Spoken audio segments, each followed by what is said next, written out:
আজও আপনার ঘরে যে শিরক আপনার মধ্যে নাই, ওই শিরক আপনার মা বোন, আপনার স্ত্রীর মধ্যে রয়েছে।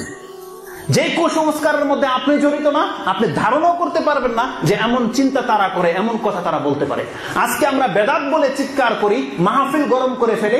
আপনি জানেন এই মসজিদের মধ্যে যত বেদাত হয়, যার ফলে আজকে আমাদের মুসলিম উম্মার মধ্যে বিভিন্ন দল উপদল তৈরি হয়ে গেছে।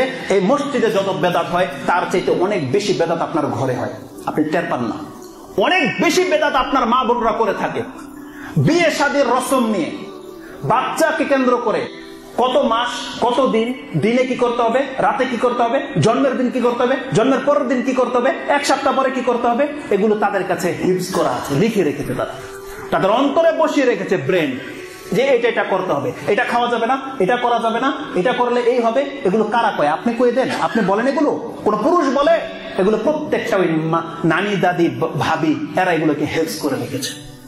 মৃত ব্যক্তিকে কেন্দ্র করে যত রসম রেওয়াজ রয়েছে, এগুলো মহিলাদের মধ্যে সবচেয়ে বেশি রয়েছে। যদি জিজ্ঞেস করেন দলিল কোথায়, দলিল কিছুই নাই। উত্তর একটাই, নানি দাদিদের ওহী। এই ওহী তাদেরকে কে করেছে? নানি দাদি করেছে, এর কোনো কি তাদের কথা নয়। কিন্তু কিভাবে তাদের মধ্যে স্থান পেল? কারণ আমরা এই মুরব্বীদের কথা, মুরব্বীদের কর্ম বলে তাদেরকে তাদের মতো করে ছেড়ে দিয়েছি। এক তো মসজিদে তাদেরকে স্থান দেইনি আমরা, তাদের জন্য কোনো মাদ্রাসা নাই, এমনকি এমন কোন কিতাব তাদেরকে আমরা দেই না যে তারা পড়ে এই আকীদা শিখবে। এবং তালিমের নাম করে তাদের কাছে যারা দাওয়াত নিয়ে যায়, তাদের মূল কিতাব হচ্ছে কিচ্ছা কাহিনী, তাদের মূল কিতাব হচ্ছে ফাজাইল আমল, তাদের মূল কিতাব হচ্ছে বেহেশতি জেওয়ার, আর না হয় কোনো ওজিফার কিতাব। কিন্তু কোন একজন মহিলাকে বলতে পারবে যে আমার কাছে এমন একজন মহিলা এসেছে যে আমাকে বলেছে তুমি আল্লাহকে চিনো? এই দাওয়াত নিয়ে কোনো মহিলার কাছে যায়? এই দাওয়াত নিয়ে যায় না। তাদের কাছে শুধু ওজিফার কিতাব নিয়ে দাওয়াত নিয়ে পৌঁছে। একটা আপনি তাকে মসজিদ থেকে মাহরুম করে দিয়েছেন, বলছেন যে ফিতনা, তার জন্য মার্কেটকে উন্মুক্ত করে দিয়েছেন। উপরন্ত তাদেরকে যখন আপনি কিতাব দেন, তাদের বিয়ে শাদীতে কি দেন? বাসরাতের আদব। আপনি তাদেরকে বাসরাতের আদব দেন, স্বামীর হক দেন, সন্তান প্রতিপালন দেন, গরুর রচনা। বুঝেন গরুর রচনা মানে কি? আরে আপনি গরুর রচনা পরে গরু সম্পর্কে যা জানবেন, যারা গরু পোষে আপনার চেয়ে বেশি বেটার জানে। তার মানে স্বামীকে কতটুকু খেদমত করতে হবে, বাসরাতে কি করতে হবে, এটা আপনাকে কিতাব পড়ে জানতে হবে। এটা আল্লাহ সুবহানাহু ওয়া তাআলা প্রত্যেকটা মহিলার অন্তরে ফিতরতি ভাবে দিয়ে দিয়েছে। আপনি বিয়ে করে দেখেন আপনাকে কিভাবে সন্তুষ্ট করতে হবে, তাকে কিতাব পড়ে শিখতে হয় না। বরং স্কুল, কলেজ, ভার্সিটির মেয়েদের চাইতে অনেক বেশি খেদমত করে একজন সাধারণ একটা মেয়ে তার স্বামীকে। কিতাব পড়ে শিখেছে।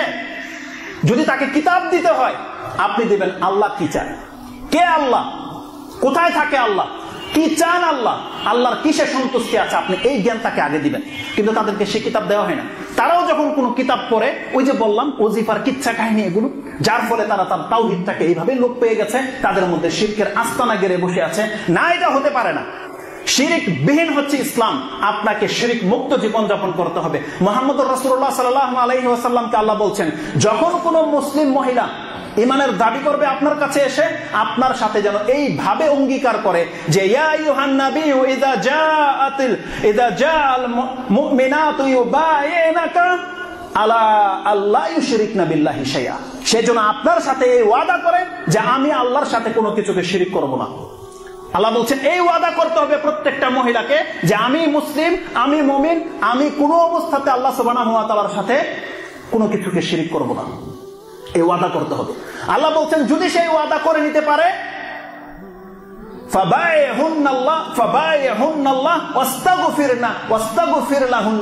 আল্লাহ সুবহানাহু ওয়া তাআলা বলছেন তার বায়াত গ্রহণ করেন এবং আপনি তাদের হয়ে আল্লাহর কাছে ক্ষমা চান। ইন্নাল্লাহা গফুরুর রহিম। তার মানে আল্লাহ সুবহানাহু ওয়া তাআলা বলতে চাচ্ছে, কোন মহিলা যদি শুধরে যায় এবং সে যদি বলে আমি আল্লাহর সাথে কোনো কিছুকে শরীক করব না, এই ওয়াদা যেদিন করে নেবে, আল্লাহ বলছেন ওই দিন তার অতীতের সমস্ত গুনাহ আল্লাহ মাফ করে দেবে।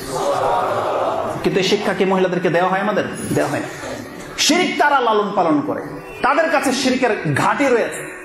কিন্তু আপনি খোঁজ নিয়ে দেখেন, তাদের মুখ থেকে যখন তখন বেরিয়ে যায় ইয়া রাসূলুল্লাহ, যখন তখন বেরিয়ে যায়। যখন তখন তারা ওই তাবিজ, কবজ, টোটকা, এগুলো সব তাদের মধ্যে বেশি রয়েছে। এই জারফুক কিছু হলে বাচ্চাকে নিয়ে জারফুক করতে হবে, কায়েতন লাগিয়ে দিয়ে বয়ে থাকে সুবহানাল্লাহ। আপনি টের পান না? যদি আপনি নিষেধ করেন, তাকে কাঁথা দিয়ে ঢেকে রাখবে, কালি কপালে দিবে না, কালি পায়ের নিচে দেবে, যাতে আপনি দেখতে না পান। আরে কালি তো তার অন্তরে লেগে গেছে, তার অন্তর থেকে আগে তাবিজ কবজটাকে ছিঁড়ে ফেলে দিতে হবে, যাতে আপনি বাড়িতে উপস্থিত না থাকলেও তাবিজ আপনার ঘরে ঢুকতে না পারে।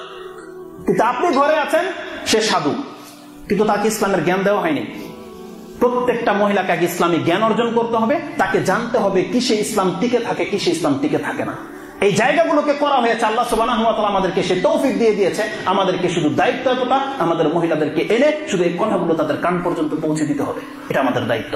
যদি এই দায়িত্ব কেউ খেয়ালত করেন, কাল কিয়ামতের মাঠে আপনারা প্রত্যেকটা পুরুষ কিন্তু আল্লাহর জন্য জবাব দিতে হবে। প্রস্তুত হয়ে যান ইনশাআল্লাহ।